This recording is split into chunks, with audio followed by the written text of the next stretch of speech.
में से कुछ भक्त यह नहीं जानते होंगे कि जगन्नाथ जी का रथ, जिसका नाम है नंदी घोष, को बनाने में एग्जैक्टली 832 लकड़ी के पीस का यूज किया जाता है। ऐसे ही कुछ और फैक्ट्स को लेकर मैं आशना पोपली आज आप सभी का स्वागत करती हूँ अपने चैनल स्पिरिचुअलिटी फॉर लाइफ में। हमारे जगन्नाथ जी एकमात्र ऐसे भगवान हैं जो स्वयं मंदिर से बाहर आते हैं अपने भक्तों को दर्शन देने के लिए। रथ यात्रा के दौरान बलराम जी, सुभद्रा मैया और हमारे जगन्नाथ जी तीनों मंदिर से बाहर आते हैं और इन तीनों के लिए अलग अलग रथों का निर्माण किया जाता है। इन रथों का निर्माण कार्य अक्षय तृतीया के दिन शुरू हो जाता है और इन रथों को बनाने के लिए जिस लकड़ी का इस्तेमाल किया जाता है उन लकड़ियों की खोज बसंत पंचमी पर ही प्रारंभ कर दी जाती है। रथ यात्रा के लिए हर साल नए रथों का निर्माण किया जाता है और इन रथों के निर्माण कार्य के लिए जिस लकड़ी का इस्तेमाल किया जाता है वो है नीम की लकड़ी, जिसकी खोज बसंत पंचमी पर प्रारंभ होती है। और इन रथों के निर्माण के लिए एक भी कील का प्रयोग नहीं किया जाता है। रथ यात्रा के लिए सबसे पहले बलराम जी,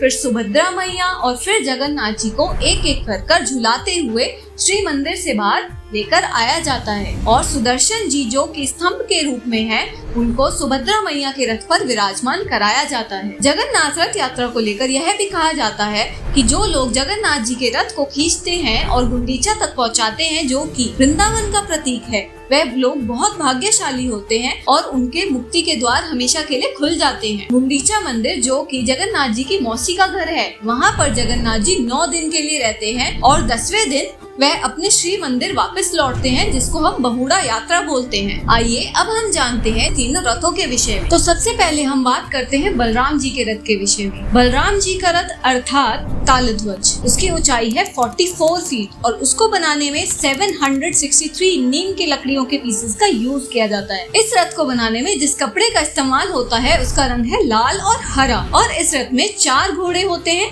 जो कि काले रंग के होते हैं और उनके नाम है तीव्र, घोर, दीर्घाश्रम और स्वर्णा। और इस रथ में 14 पहिए होते हैं। इस रथ पर जो सारथी है उनका नाम है मालती और इस रथ को खींचने के लिए जिस रस्सी का इस्तेमाल किया जाता है उसका नाम है वासुकी। बलराम जी के रथ की रक्षा करते हैं हल और मूसल और द्वारपालों के नाम है नंद और सुनंद। ताल ध्वज के ऊपर जो ध्वजा लहराती है उसका नाम है उनानी। अब हम बात करते हैं सुभद्रा मैया के रथ के विषय में, जिसका नाम है देवदलन। इसको बनाने में 593 लकड़ी के पीसेस का इस्तेमाल किया जाता है और इसकी हाइट है 43 फीट। इसमें 4 लाल घोड़े होते हैं जिनके नाम है रोचिका, मोचिका, जिता और अपराजिता। इस रथ के सारथी हैं अर्जुन। सुभद्रा मैया के रथ को बनाने में जिस कपड़े का इस्तेमाल किया जाता है उसका रंग है लाल और काला। इस रथ में 12 पहिए होते हैं और इस रथ को खींचने के लिए जिस रस्सी का इस्तेमाल किया जाता है उसका नाम है स्वर्णचूड़। इस रथ की रक्षा करते हैं पद्म और कलहर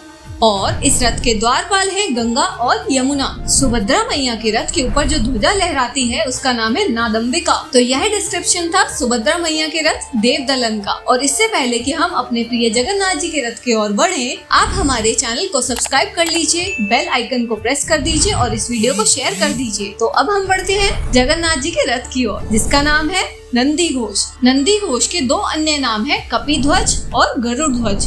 इसकी ऊंचाई है 45 फीट और इसको बनाने में 832 नीम की लकड़ी के पीसेस का यूज किया जाता है। इस रथ को बनाने में जिस कपड़े का इस्तेमाल किया जाता है उसका रंग है लाल और पीला। इस रथ में कुल 16 पहिए हैं जिसका डायामीटर अर्थात व्यास है 7 फीट। इस रथ के सारथी का नाम है दारुक और इस रथ को खींचने के लिए जिस रस्सी का इस्तेमाल किया जाता है उसका नाम है शंखचूड़। इस रथ में 4 सफेद घोड़े होते हैं जिनका नाम है शंख, बलाहक, श्वेत और हरिदाश। इस रथ के द्वारपाल हैं जय और विजय और इस रथ की रक्षा करते हैं स्वयं नरसिंह और गरुड़। जगन्नाथ जी के रथ नंदी घोष के ऊपर जो ध्वजा लहराती है उसका नाम है त्रिलोक्य मोहिनी। तो यह था डिस्क्रिप्शन तीनों रथों का, जो आपके सामने अभी स्क्रीन पर आ रहा होगा, जिसे आप पॉज कर पढ़ सकते हैं। और आप सबको जगन्नाथ रथ यात्रा की ढेरों शुभकामनाएं। उम्मीद है कि आप सब भी अपने शहर में जगन्नाथ रथ यात्रा का आनंद ले रहे होंगे। अब हम आपसे मिलते हैं अगली वीडियो में, तब तक के लिए हरे कृष्णा, राधे राधे सभी भक्तों को।